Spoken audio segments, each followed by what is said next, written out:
mi gente, what's up? It's Rican Mo here. Lou is waiting for me over at Comic Con right now. But before we do, wanted to continue our monthly horror experience here and talk about one or two things that came to us as a review. But first, some nerd bochinche, right? Now, I know people have been wondering lately in regards to Wesley Snipes playing Blade and the fact that the current Blade production with Mahershala has been closed down. And, it's like that leaves inquiring nerd minds like me going, what? I mean, you got to be kidding me. How in your right mind, Marvel, are you letting this happen when you have the perfect opportunity?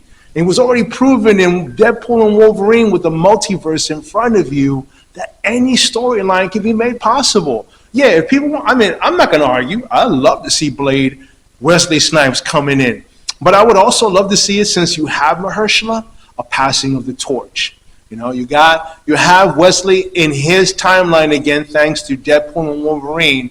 And there's nothing to say that while Mahershala is battling vampires and something happens and he needed help, a doorway opens and in comes Wesley Snipes. Are you kidding me?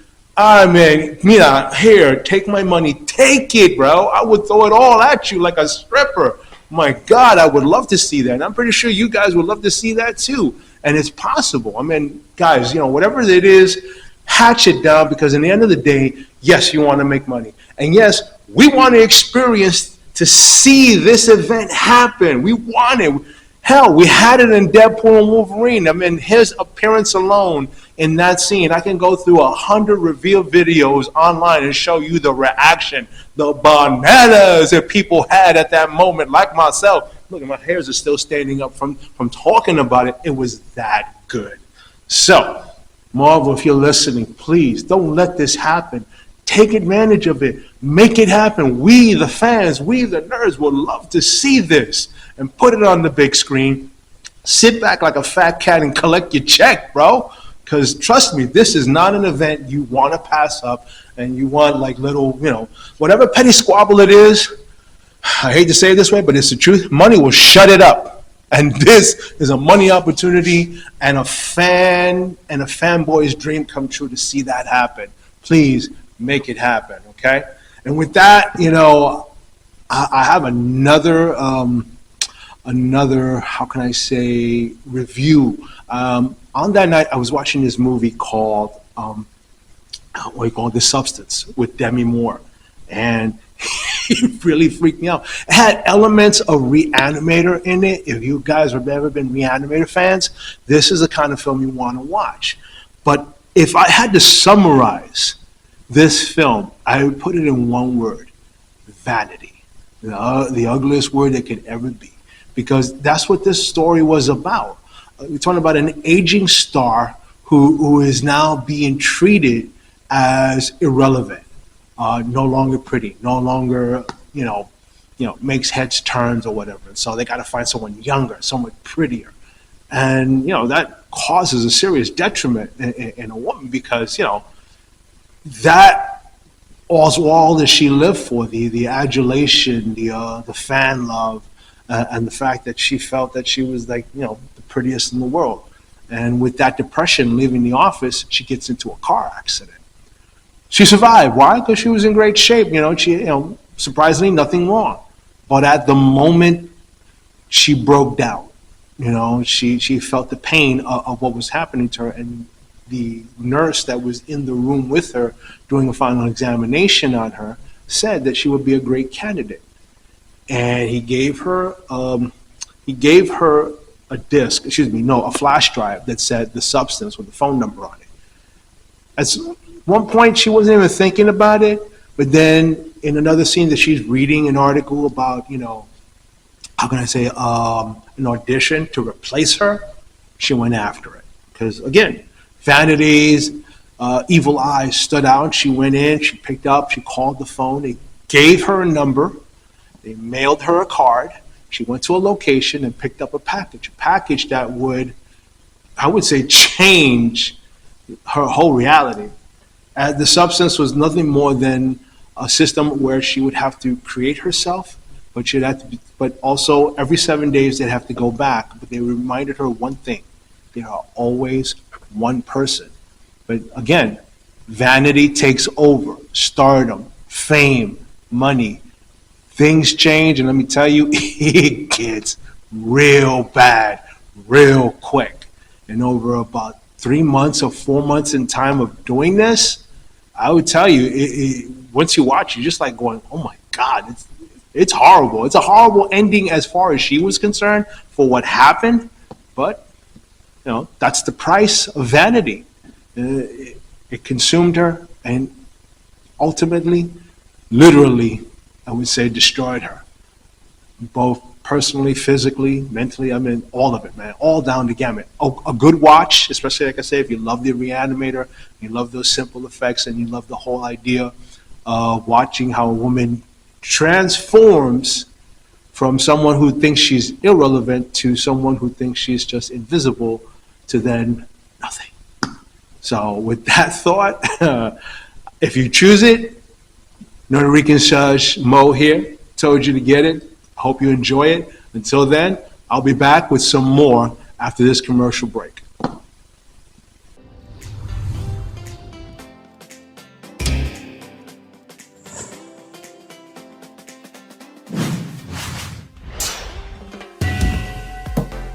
LDM Radio. Welcome back again to Puerto Ricans. I'm Mo. My partner Lou, he's waiting for me at Comic Con, but I thought I'd go over a couple of things before I head out and catch up to him at Comic Con. Recommendations for Halloween. Okay, here's a thought for those who have not seen it or those who have and maybe have not seen the other. But one of my recommendations, a good one for horror, is The Thing. Jar Carpenter's The Thing, the first with Kurt Russell. But I also encourage you to get the 2011 prequel, The Thing, okay? Because this movie is not so much of a whodunit, it's more of a who is it?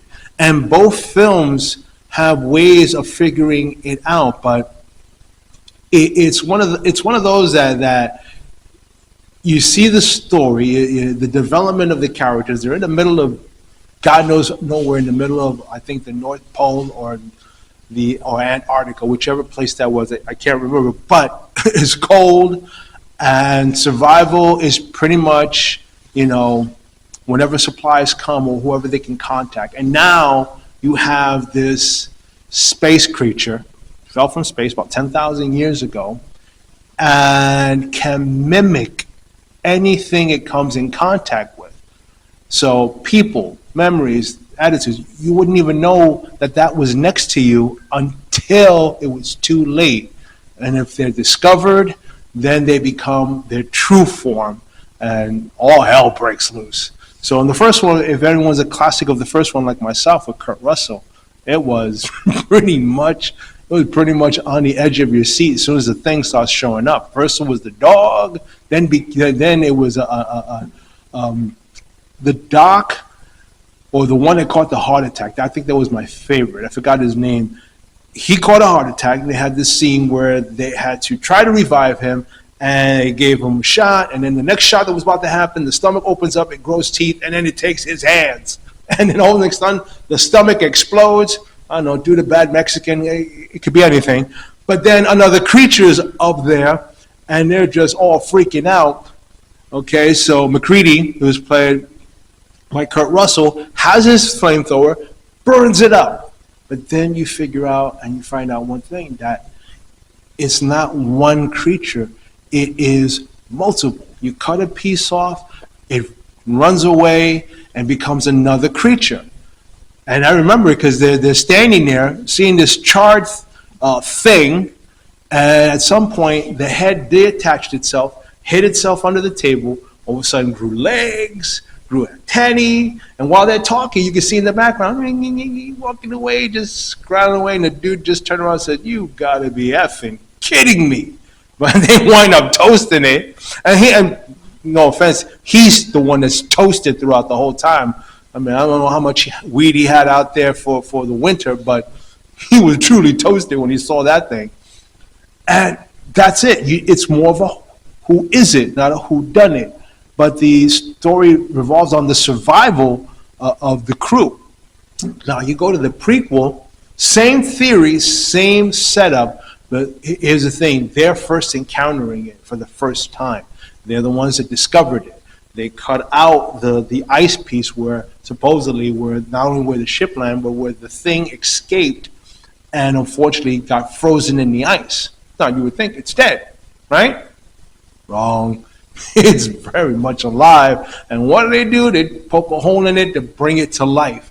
And the next thing you know, you don't see it, like in both films, you don't see who, but you know someone's exposed, and it's like a last second thing. And while they're using CGI effects in 2011 film, which adds a little bit more as far as the creature effects are concerned, to me, it's still my favorite will be the 85 version.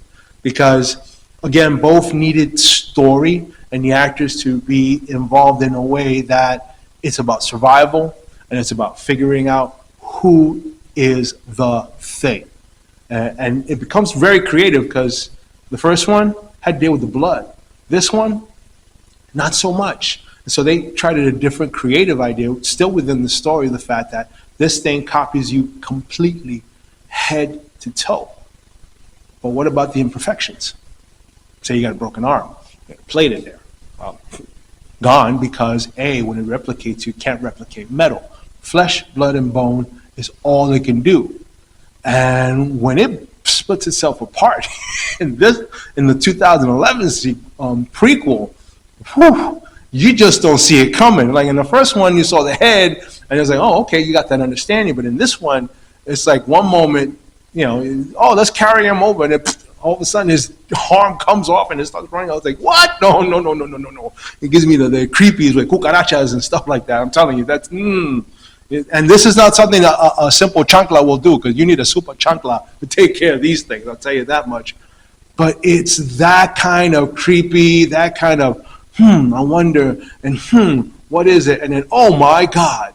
And that's John Carpenter's formula for both films. And I gotta tell you, I love them both. Let's see, do I have another one? Yeah, I got one in mind.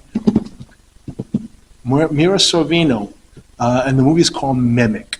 Okay, now Mimic has to deal with the fact that, of course, we're talking about cockroaches before, how cockroaches carry disease, and that the disease was pretty much infecting children, and of course, children were dying based on that disease. So here, a geneticist devises what they call the Judas breed, and of course aptly named a particular insect looking like a cockroach, but has a sort of pheromone that they created that once it's in the population of other cockroaches, those will die. But when you mess with nature, what's going to happen? Nature has a way of surprising you and coming back tenfold. And they thought, oh, the cockroaches are gone, yay, let's celebrate, and that's it. A couple of years later, you got some cockroaches, all right. The Judas breed bred and multiplied, but they got a lot larger than your average water bug. So yeah, I know I'm getting the creeps right now just thinking about it from when I see it in that scene, and I'm like, nope. This is something Raid can't get rid of easily. Y'all need a flamethrower. Y'all need an army. You need to blow that thing up out of the sky. I don't care how you do it, because these things are man-sized large and they hunt people. Yeah, I'm getting a little uneasy with just the thought of that. But it's a great movie to watch. Another one of those classics, because again, dealing with the story of children being infected by cockroaches with what they carry, sickness or whatever, and the fact that science tried to alleviate that and eliminate the breed, but without the thought of the consequences of their genetic construction. So that's a lesson that we all know. Don't mess with Mother Nature. She will come back at you 6 ways from Friday, twice on Sunday to get you. Okay, so keep that in mind. And again, if I had another recommendation, yes, but it's a book, a graphic novel, and it's called Something is Killing the Children by Boom Comics. And I gotta say, this one, at first I thought it was gonna be disturbed because, come on, these are monsters that are killing the children, literally killing and eating them. And they're not holding it back. And at first I was like, this is kind of disturbing. I mean, you're talking about kids. I'm not really crazy about this. But as I read on, it grew on me because then you had this protagonist come in by the name of, she's a monster killer. And if I remember correctly, her name is, and bear with me a second, Erica Slaughter. So it doesn't get more comic-y than that, but she is a monster hunter. And she goes to the town that is having this episode of monsters killing children, and she now becomes a Buffy the Vampire Slayer, but instead a monster slayer. Now she doesn't have, like superhuman strength, but again, they turned this from kids being killed to now a protector who's coming there to eliminate, and it becomes then a fight of survival, okay, because they don't know what they're dealing with, and there's plenty. And I have to say, it's like, I'm loving chapter 1. I can't wait to see what chapter 2 has involved. So if you want something for Halloween for reading material, Boom Comics, Something is Killing the Children is definitely on the top of my list there, and I would highly recommend you watch it. I remember I did a review a couple of weeks ago, or a month ago, on another one called Grimm from also Boom Comics. Now, if you love Underworld, if you love that kind of storyline where there's action involved and there's a hierarchy trying to take over something, this is kind of the comic book for you, because it is dealing with Grim Reapers, but there is a conspiracy to take over, and I'm going to leave it at that. So I'm going to let you pick it up and see what I'm talking about. And you'll see you're going to love it as much as I do, because I had Underworld vibes, but at the same time, it's like, hey, it's dealing with the Grim Reaper, death itself. So keep that in mind. Have a glass of wine and a good read. And if not, a glass of wine while watching these movie recommendations. I'm telling you, you're going to have a very good Halloween if horror is in your mix.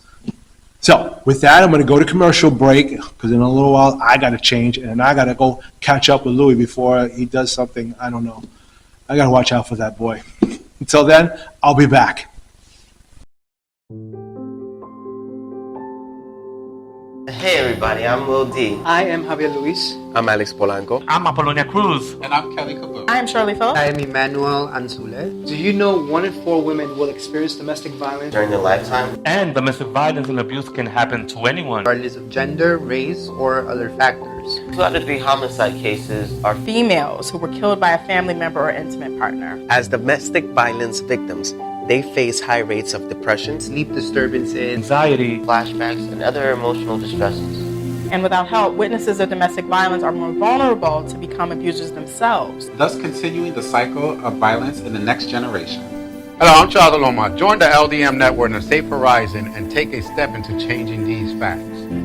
So if you are or know someone that is being abused, please call the City Domestic Hotline at 1-800-621-4673. So that is 1-800-621-HOPE. speak up, Speak out. And make a difference. And just know that you don't have to deal with this alone. There is help.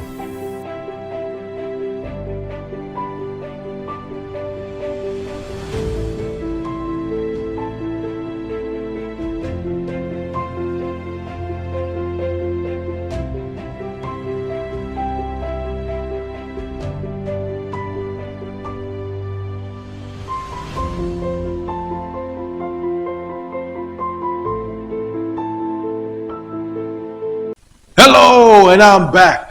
And whew, man, that dimension, after a while, it gets a little tricky coming in and through. So, before I head off to Comic Con and save Louis from God knows whatever he's doing over there, I got one last recommendation. It's coming out to theaters or the small video market, which is streaming. It's called Werewolves. Yes, that's right. Lycanthropes rabbit again. But I kind of, from the trailer alone, the idea and the premise had some promise. Frank Grillo is in it, and if anyone's remembered, say, Captain America, Civil War. He played Crossbones. He was the one that pretty much psyched out Captain America when he mentioned the name Bucky, and then he blew himself up. So anybody that remembers him and has seen any of his work, he does some good action. And so this one is one of those horror action films with the idea of a year ago, a supermoon came to, happen, and then on the planet Earth entirely that was covered in that glow of the supermoon, people automatically turned into werewolves. Those that were not exposed were safe, but those who were now are mutations and are werewolves. Now, fast forward, and it's almost becoming a year later, and it's already predicted that another supermoon is about to happen. Scientists during that time have been working hard to try and come up with a vaccine to cure the mutation.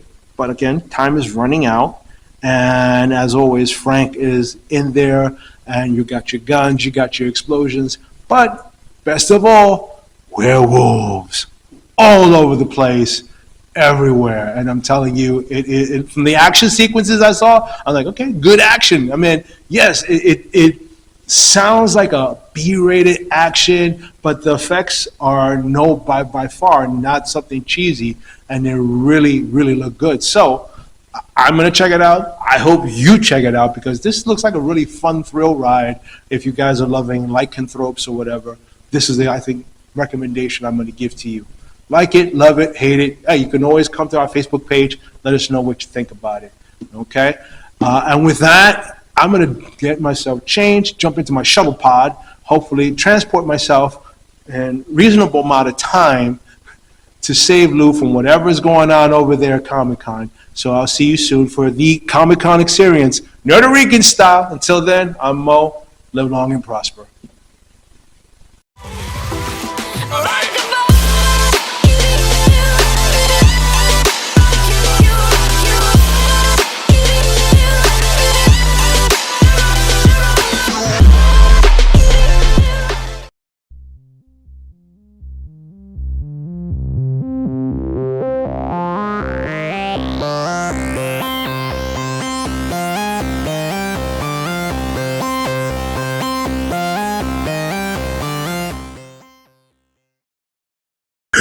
What's up, everybody? This is Mo from Rican. What's up? We head there. We are live here now at Comic Con, the biggest nerd center of it all. Okay. Of course, I'm with my partner, Wheels on Wheels Lou, and we have Jorge here, who's going to introduce to us his world of Showjay Productions. Take it away, brother. All right. So thank you guys first of all for having me on the show. Welcome, everybody. George Medina here. I'm at the New York Comic Con. Get Your Meds is the company, right, that does this. Let me explain that to you first, though, because you asked me behind the scenes about the bottles. My last name is Medina. Meds. I want you to get your meds. These are the meds I want you guys to get hooked on. So these are the pill bottles that represent the meds. Whenever somebody spins the wheel, they come and pick one of these things up. Inside are prizes that people can walk away with, prints or whatever it is. That's part of the fun. That is the Comic Con. Right? So these are my books. So I have 2 titles, 3 books. The first title is the Adventures of Wonder Duck, which I created way back in like 1992. The inspiration was the Disney Afternoon. Okay. Darkwing Duck, DuckTales. Oh, yes. Gizmo Duck was my guy. That was my duck. So I wanted to create a superhero duck. That's where Wonder Duck was born. And Wonder Duck is a story of a duck named Dual Duckbeak, okay, who's out of work. He's an out-of-work actor, down on his luck, sitting by the pier, contemplating what to do next. But all of a sudden, from outer space, a suit hits him in the back of the head, transforms him into Wonder Duck. Nice. His story begins there. And it's just a fun action-adventure story. I'm trying to promote reading for kids, because kids, I feel, don't read comics the way we used to read comics. This is true. So what I'm trying to do is I'm trying to create a platform or create a book where they can kind of jump on and start reading comics the way we used to read comics. Because once we age out, there's nobody else to read comics. What happens to comics? Yes. They die. They go away. Yeah. So the age group, people usually ask me, what's the age group? 4 to 12, I would say. Okay. You guys, if you hold this, I'll show. I'll walk through some of the pages. A lot of it is, again, in the vein of like the Disney Afternoon, colorful. This is the scene that I was telling you guys about. There's Duke. There's him getting hit in the back of the head. There is him being transformed into Wonder Duck and saving the day. So yeah, so it's a fun action adventure story.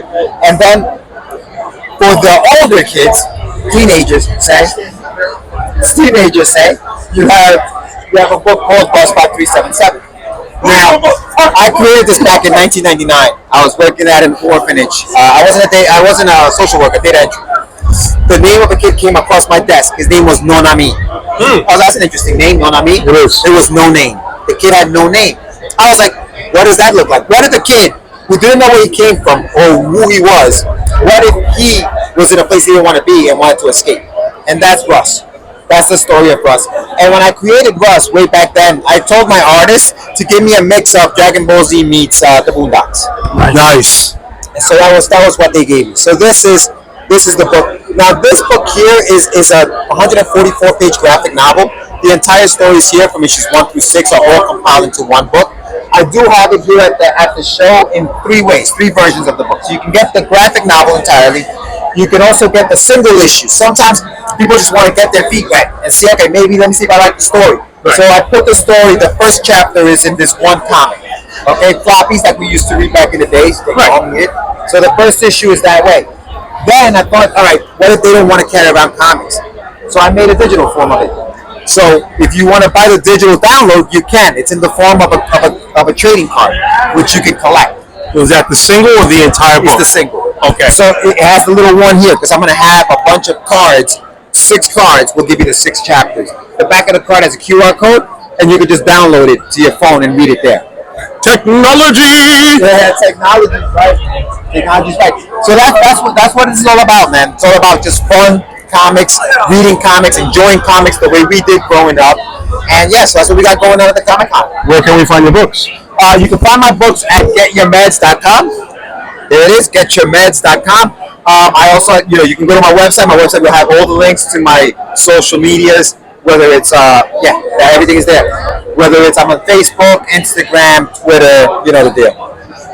Well, I love this. You already had me at Get Meds, so I don't know about that, but I'm going to tell you, I love the idea, the whole concept, and true, going back to the days that when we were kids, growing up, reading comics, I mean, my grade point average, as I said at the very beginning, shot through the freaking roof. Why? Because comics, because the storylines, they captured the imagination. Half the times I didn't understand the words. That was the one time I actually picked up a damn dictionary and looked up what that meant. And then you learn, right? Exactly. So yeah, it is hopefully never to be, and I hope, and I scream out there to you all that has been around and been there, to not let this be a dying, and I mean a dying, I want to say pastime. You want the books, you want to feel the books. I mean, you can have them digital, but the idea is that your kids embroil themselves into a world that they can enjoy and learn from. And I gotta say, you did a hell of a job with this, bro. Thank you so much. Oh my God! It's like I'm definitely getting one. Translated in Spanish. Yeah, that's a good idea. That is true. What would it be called again? This one would be El Pato Maravilla. Yeah. And this one would be Russ 5377 Mojo. And Wonder Pato. Wonder Pato for the bilinguals, the New York Ricans, right? Yeah. Baby. Ricans. That's how we do it. Again, I'm Mo. I'm Meals on Wheels Lou. George Medina. Again, thank you for introducing us to this world. Thank you. And we look forward to seeing more of this. And hopefully, another opportunity. If you ever have anything else new you want to share, give us a call. We definitely want to have you back on the show. Watch the Ricans. All right. Tune in again. Until then, thank you. That was good. I mean, one of the creators. Welcome back again. It's me, Mo from Nerdy Ricans. I'm Wheels on Wheels Lou. And I'm Johnny C. And we're back again for a continuation of our Comic Con adventures. With continuation of the month of horror, we're going to introduce, Johnny C is going to introduce us to some horrorful stuff. So, take it away, Johnny. Yes, absolutely. So I'm an independent comic creator, self-published. I typically, the majority of my work is horror-based, but I do a little bit of everything. Even it's the season, the time of year. One book I wanted to share with you guys is called Surrounded by Death. The flavor of this book is called, it's Mallrats meets The Walking Dead. Nice. That's the tone there. This story arc is a collected edition of 2 issues. It's about our cast of characters who are living out the zombie apocalypse in that run-down mall that we all have in our town. The one that's got the stores that are way past their prime. They're all living out in that mall until they run out of a very specific resource that everybody loves. It's a very specific coffee blend. So our leader and his autistic gun-toting best friend go into a dangerous portion of the mall to get more coffee for their people and slay a few zombies along the way. But really, it's about friendships and relationships amongst the zombie apocalypse. What always, when there's ever the end, you gotta have some friends. What gave you the idea? What inspired you? What inspired me? So this is actually an idea that is by committee. So there's 3 creators to this book. There's myself, Mark Elliott out of San Diego, who was the original concept creator, but he had it as a novel. And I said, no, this is better as a comic book. So I went in there, I helped him produce it, we refined the story together, and then we found our illustrator, Joe Martinez, out of right here in New York. Here at New York Comic Con in 2013, while waiting for the Walking Dead panel, just making friends in line. Nice. And I go, I'm trying to make a comic book about zombies, and I pitched the idea, and goes, I'm trying to become an artist again. And this was his first book getting started. Back again. The universe is speaking on this one. Yeah, for sure. So I am particularly proud of this book because genuinely it's a book about friendships made by friends. Good. That's the important thing. That is very important. So walk us through what you got. Yeah. I'm going to come around over here and I'll show you guys some of the other things I have. Yeah, right over here, a couple of the other things I have over here. So I'm part of a wonderful anthology called We Suck at Comics. Obviously a joke, but the volume's about rejection, so this is mainly comprised of stories that were rejected from other anthologies that we need to find a life and a home for. So we put it together in We Suck at Comics. We have a volume 2 coming out very soon. The other thing, horror-centric, I want to share with you guys are my good friends, Joe and Wendy from Monster Expo, the premier horror convention in the northeast of Massachusetts. But if you're a really big horror fan, you're very familiar with Fangoria. Everybody remembers Fangoria. Who doesn't? Right, so they're taking a run at Fangoria by producing Monster Mag. Monster Mag is basically this, it's just like Fangoria, there's special effects, interviews with creators, things like that. Can I have to hold that real quick? We open it up, and now it's got the pin-up. Woo! You take the staples out, you got the pin-up, right? Now, if the pin-up's a little too cheesecake for you, you've got the Surrounded by Death poster on the backside. You got an homage to G.I. Joe. And Surrounded by Death, I've got my Surrounded by Death short right here in the book. Nice. So that's why it's on my table. The big shout out to Monster Mag that comes out quarterly. You can get it digital and physical, or either or. And they have a convention, Monster Expo in the Northeast. Highly recommend it. Awesome horror show. You heard it here first. Now that's what I call horrific. I love it already, brother. I love it. And again, continuing on with what we already talked about when it comes to horror, this is the man to see. Here's his comic. And after that, go after Monster Mag and check out the show. Yes. Okay? I'm Mo. I'm Wheels on Wheels Lou. And I'm Johnny C, and I'm very grateful for you guys checking us out and supporting indie comic books. the hell we head there until the next one. Hey, this is Mo from Puerto Ricans here live at Comic Con. And, of course, in tradition of our horror theme month, I got something you need to see. Take it away, brother. You and Chucky.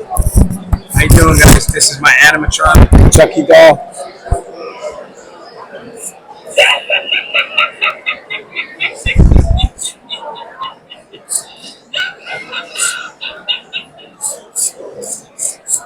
Yeah, that's not scary. No, that's keeping people off the line. So that way people can go see he can see the event, everybody else can go home crying to their therapist and asking for drugs. So how did you put this together? So, this is a $200 Trick or Treat Studios Chucky doll. If you want to zoom out the camera, you can see the whole thing. And so, the body's made of plush. They got the shoes. I got the clothes. And so what I did is I got parts from a gentleman who sent me the animatronic, the eyes and everything. And what we did is we cut out the back of the head here. Back of the head is cut out. Everything is Velcroed in. Inside of servo motors and lithium ion battery. So it controls the eyes. And there's a voice box. One of the servos hits the button on the voice box, which plays a clip from the movies. And so I control everything. Velcro goes on like this. The wig is, I believe I got it from Amazon. It was a cosplay wig. And then I just cut it a little bit because it wasn't right. Gave it a little haircut. Now, it's not perfect. I mean, it's not exactly like it is in the movies. I think maybe it's a little more like the TV show. Then I got this remote control here. And so when I hit the buttons, this is a remote control from a RC drone. So when I hit the buttons here, it opens up his eyes, left and right. When I close the eyelid, I don't know if you guys can hear because it's so loud in here, but when I hit the button,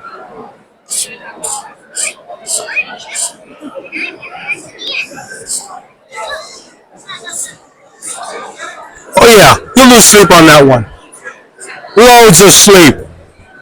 I gotta tell you, this is very creative and inventive. And your name? Max. Matt, this is definitely by far one of the best, I would say, Halloween themes, or even a Chucky theme that I've seen in Comic Con.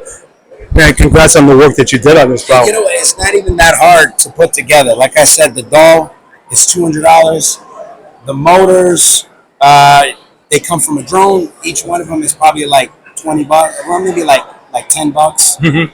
The battery is an RC battery. If you go back in here, so I guess the hardest part is just getting everything in the head, and everything is removable because of the Velcro. And these wires, they're like hobby RC wires where you can just connect it. You don't have to solder anything. Nice. So it does take a little ingenuity, like, because you got to 3D printed stuff. Mm-hmm. But other than that, it's not that difficult to put together. You got some zip ties to open up his cranium in the back, and just a Velcro with some holes so that you can hear the sound coming out. So it's kind of cobbled together a little bit. It's not perfect. It's not like in the movies exactly, but I think it serves its purpose. Oh yeah, it did. It did serve its purpose. It definitely kept me off the line for a little bit before I even come to approach you. But I gotta tell you, this is good stuff here. And congratulations on the work, man. I mean, it is really good stuff. Really good stuff. So, you've seen it first. Chucky, making sure other people are not getting online to check out the Walking Dead edition of Puerto Ricans here at Comic Con. I'm loving Mo. I'm Meals on Wheels, Lou. And we have Sammy Torres, Abigail Morris. Ladies, we're interested in understanding cosplay and stuff. You're cosplayers, you're here all the time. So what's the good, the bad, and yes, the ugly of what it is that you do? What makes you get up, come here, strut yourself, so to say, and what's the love behind that? For us, it definitely started as just we are nerds, like through and through, and we wanted to bring our favorite characters to life. And we always like to mix it up and do it in our own way. So we don't want to do it boring. We want to take our favorite characters and then sort of throw our own personality into it. So we always make them kind of hot. But yeah. And also we get to meet more friends and get to say hi to them. Okay, so how many years ago did you start this? 2019. Yeah? That's what I like, John. Yeah. I saw them in 2019 too, in their earlier editions. You think you were in one of your anime with the devil wings behind it, and you were wearing the fuzzy bra and panty. I forgot which character it was at the time. We've done so many anime. Exactly. So the good part is the love of what you do. Okay, of course there may be bad parts. So go ahead, tell the truth what it is about. What is the bad? What makes you sometimes make you think like, you know what, I really don't want to do this anymore? Oh, go ahead. Yeah, you first. Oh, I don't know. Maybe getting up earlier. Are you not an early bird? You're not an early bird person. No, sleep till noon, little cutie. Oh, okay. We've got very lucky. We haven't had too many bad experiences. You know, there's the occasional family that'll walk by and they're like, you know, I don't love the idea of this, but we've learned to not get offended. You know, everybody has different views. Comic-Con is full of people that have a million different views, and you can't make everybody happy. So we're just confident in what we do, and we've got very lucky that we haven't had too many bad experiences. Okay, I'm gonna say a word, and you're gonna tell me how you feel about it. Sex symbol. Sex symbol. Oh, we are happy and confident in that. I think we are that. Yes. Because like you said, in your early iterations, when you do your cosplays, you are emphasizing on the, how do I say, the more exotic, the exotic side of those characters. Because come on, we're guys here, and when we see anime, what do we see? The anime titties. That and the fact we'll cut that one out. We'll cut that part out. That's gonna be a moment. But you know what? It's true, because if you think of the animators, the animators are mostly men. So of course they inflate the whole exotic look of the character. So yes, you're gonna bring it to life. That, I'm curious. What do women who are with them and do they look at you any different? It depends. We actually find that most of the women are extremely supportive. Extremely supportive. And especially, absolutely. Like, they'll be with the husband taking the picture, all excited, and the wife will jump in. They'll have us hold their babies. Like, it's amazing. That's true. I'm serious. We've got very lucky. We have an amazing fan base that's so supportive of everything we do. That's true. Okay. That's true. Now, the next thing, because since I mentioned sex symbols, and you probably have a huge following on both of you, Instagram and stuff. So, what's the thing now? Wait, so he can say sex symbol, but I can't say anime titties? Yeah, sorry. Sex symbol is not going to go when it gets cut. No, you have a producer that reports you for Yeah. So, when it comes to, I don't mind if you say it. When it comes to your significant others, how supportive are they? Because mind you, like I said, you're sex symbols in a sort of way, infamous because you're here. But yes, beautiful women, and of course, men are flocking all over. Besides, to have their moment, have their fantasy moment. Honestly, you guys make me walk. So, does it cause problems with your significant other, or are they completely We are supportive? each other's significant other. Okay. So we've actually been dating for like almost 6 years. Wow. Okay. And that is so cool. We're both extremely supportive of each other. We're bisexual, and so we both love to explore. And so for us, this is a great way to kind of like fulfill our exhibitionism, meet our fans, and I think it makes us stronger in a way. We've never had a jealousy problem. We both love to see the other one doing everything. So okay, that answers my question. Why did you look at me when she said that, though? I don't know.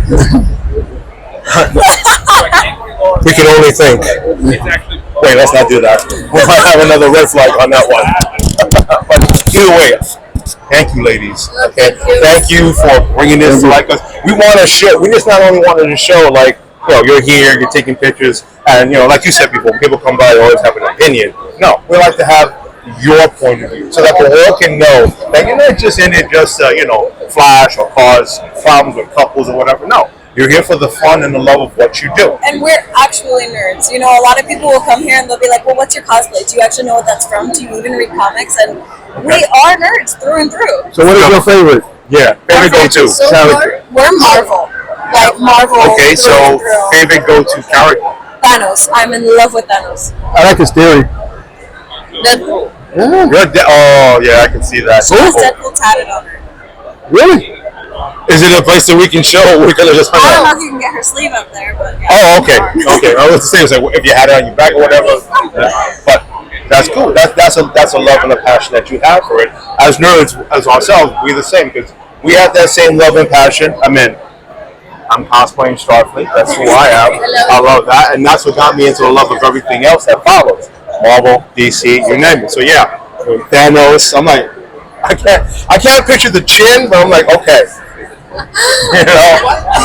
The chin, the chin work. I'm like, okay, I gotta see that. You as Deadpool, I can definitely see that. I've seen it a few times, but I'm like, I'd like to see what yours is like and how you do it. Yeah. So, again, thank you so much. Thank you for bringing your world to us and showing and letting us show it to the world. Again, this is Mo. I'm News on Wheels, but before we go, do you want to share your links that people can reach out? Sure. On Instagram, I'm Abigail.Morris and Sammy X Torres 18. Okay.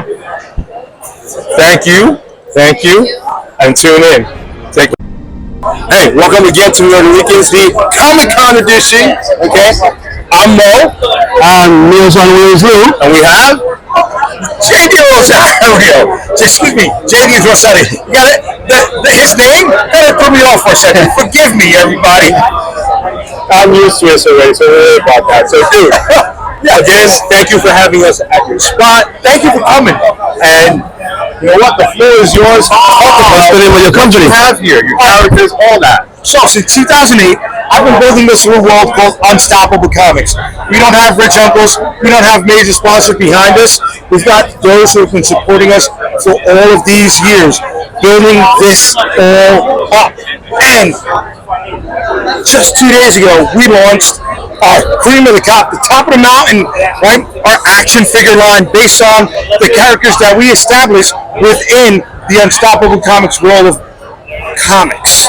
So we're looking to fund the first and alternate version of the Interceptor based on our title, Shield of the Interceptor. And if he gets unlocked and funded, there are other characters in the line that will become available for backers who are also interested in this. On Kickstarter, you would look for Shield of the Interceptor. And I'm glad that this guy, who is not living up to his title, didn't bring me anything to eat at New York Comic Con because I'm hungry. You see this? Yeah. This is not built by McDonald's, baby. I was going to get you something to eat. This is surf and turf. I need some sustenance. All right? I will get you a hot dog, but... A hot dog? Really? That's all you're going to offer? Yeah. A hot dog? And he hasn't ever called himself Meals on Wheels. You know what I'm saying? I didn't want to say it. I didn't want to say it. A wiener would have been great. No, wieners are not good. Wieners are in Boston. We're in New York, baby. All right? A hot dog. Dirty water hot dog. Dirty water. The dirtier the better. Yeah. So this Kickstarter campaign for the action figures going on until December 7th. We're looking to get more money than I need because I don't want to get kicked out of the house. Right? Yeah. So if you get the chance, please check out the Kickstarter campaign and thank you for looking at us. I mean, without you guys, we never would have got to this point. Unstoppable is that good. I gotta say, if worst case scenario comes up, we'll definitely set up a golf fund just in case he winds up homeless. But right now, what I'm looking at, I think we're gonna be filthy friggin' rich. I mean, characters, you've got action figures for them. What more would a kid want right now that's reading this and wants the actual characters themselves and have hours of fun playing them? I mean, hello, you're appealing already to the kid in me, as it is, man, and I love it. I love it, bro. It's great. This would have been great if you made one of me. I would have played one myself. Oh yeah, a Meals on Wheels action figure. Yeah. You're on camera. A little bit of social etiquette. You want to see me cancel? You know what I'm saying? I'm trying to make sure I can pay for all of this, man. I gotta keep the lights on. Unstoppable Comics is one of the great ones that I've met. I appreciate it. And it's a great read. Right? We've been meeting up here since what? 2009, 2010, something like that? Yeah, no. Right? I've been doing this 10 years, yeah. Okay. The awesome thing about New York Comic Con, well, you know, the hardest thing for me about New York Comic Con, this is a big sales event, but this is also a big family reunion for me. Yes. Right? I don't know how to draw the balance. Sometimes I'm hanging out with knuckleheads like this, right? And it's also the only time where I get to meet so many of my friends that we've met through these circuits all in one place. Right? With the way that things are going on in this world, we don't get to break bread as much as we used to. But here at events like this, we can do that. Yes. Right?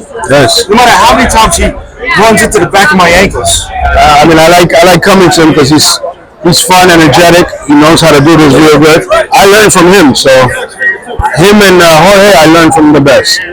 Me, I'm like attending Media's family cookout over here.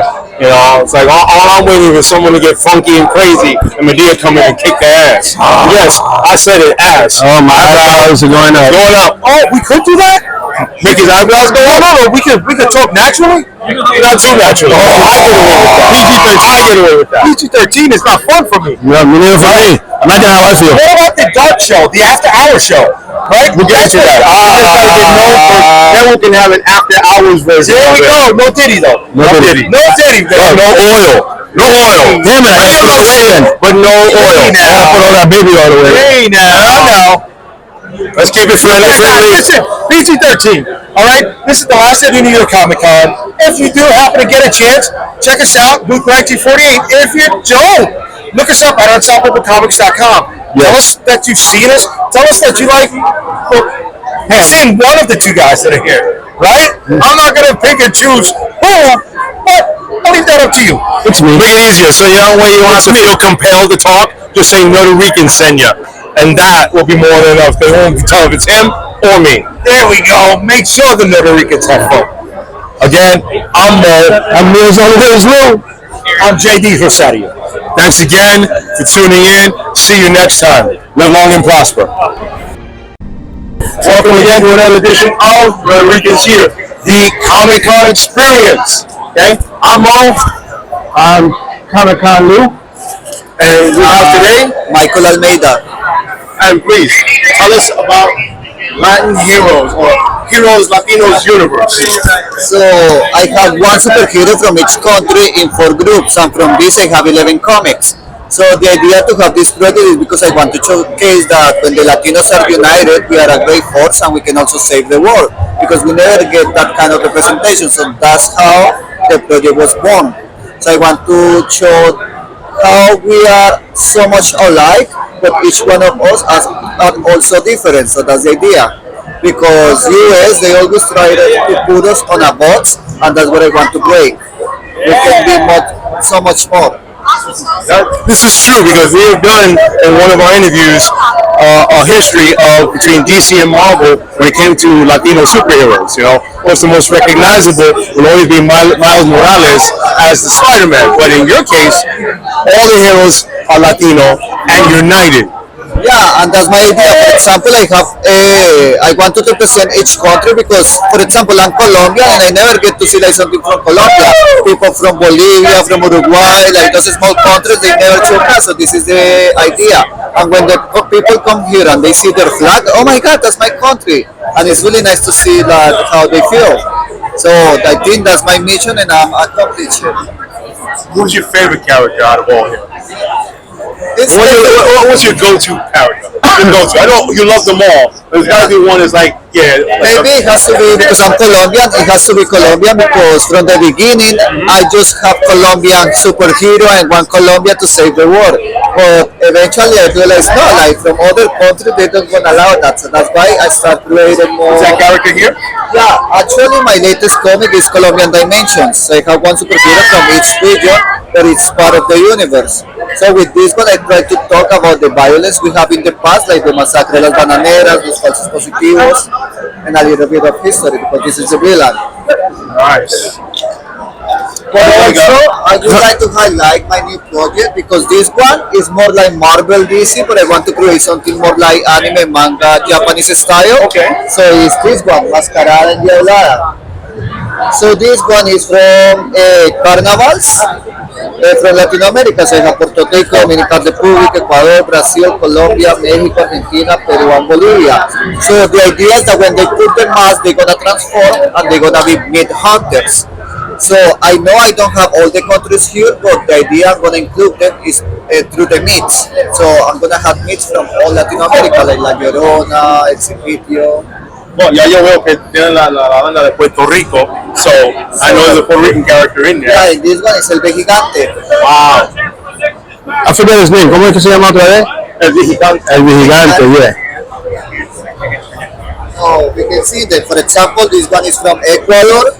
Es el Diablo Uma del Inti Raimi, and this is the meat Laloma. This one is from Dominican Republic. This is El Piglet, and the meat is El Vaca. I have this one is the Puerto Rican one, el Gigante, and the meat is el Gárgola. I have this one from Mexico, es el Diablo de Tlalopan de Guerrero, y he's fighting to another carnival, which is el Viejo Lucas.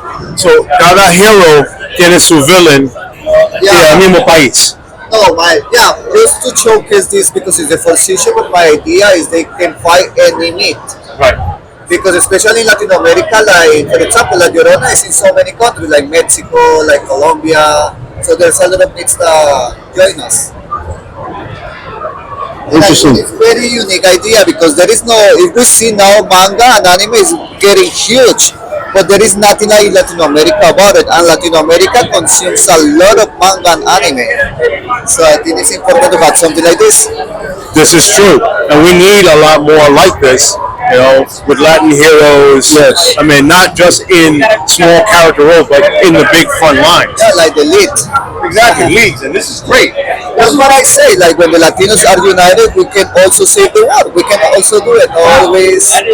I agree. Yeah. We can rule. We can rock. And we are not minority anymore. We are huge here, so we need that kind of representation. So, where, other than Comic Con, can they find you? Where can they look you up? In my social media, Mike Aldi Comics. Mike Aldi Comics.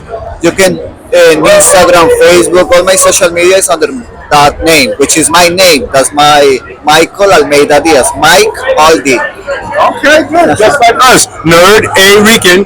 Puerto Rican. Here we are. How many years have you been doing this for? Thank you. Yeah, how long have you been doing this for? Since 2017, but here in the US for years, because this is my fourth New York Comic Con. Okay. Okay. And when you go to publishing, you know, say you're doing independent publishers as well, right? Yeah, I have to do it by my own, so it's more hard. So that's why I always support independence because we struggle the most. You're right. Definitely. Okay. Thank you for introducing us to the world of Latin heroes. And again, you guys pick up on it, read this, because there are a lot of great characters here from all different countries. Even if you're just supporting your own, but still, united, it's unstoppable. And we definitely want to look forward to read to. Again, I'm Mo. I'm Lou. I'm Michael. Again, thank you. Puerto Ricans, live long and prosper. Gracias. Thanks so much.